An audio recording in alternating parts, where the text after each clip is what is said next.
मंगलम भगवान विष्णू मंगलम गरुडध्वजा मंगलम पुंडरीकाक्ष मंगलया तनोहरी या उक्तीप्रमाणे आज आपण पुण्यामध्ये पाहतोय की पुण्यातलं वातावरण पूर्णतः आनंदी असं वातावरण आहे। प्रत्येक ठिकाणी जावा, प्रत्येक गल्लीमध्ये जावा, प्रत्येक चौकामध्ये जावा, आपल्याला हा गणेश उत्सव मोठ्या प्रमाणामध्ये अति उत्साहामध्ये साजरा केलेला दिसतो। मी महाराष्ट्रातील जनतेला सांगेल की आवर्जून एकदा आयुष्यामध्ये लाईफमध्ये पुण्यातील गणपती पाहण्यासाठी यावं।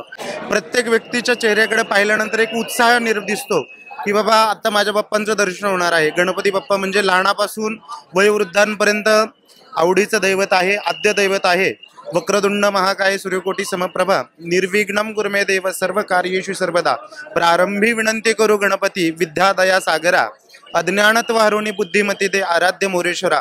असं मोरेश्वराच्या चरणी मी प्रार्थना करतो महाराष्ट्रामध्ये सुख समृद्धीचं वातावरण येवो आणि आपल्या माध्यमातून आज मी महाराष्ट्राला सांगू इच्छितो एकदा अवश्य पुण्यामध्ये या, गणपती बाप्पा मोरया। या 6 सप्टेंबरला जय महाराष्ट्र न्यूज घेऊन येत आहे पुण्याच्या भव्य गणेश विसर्जनाचं थेट प्रक्षेपण।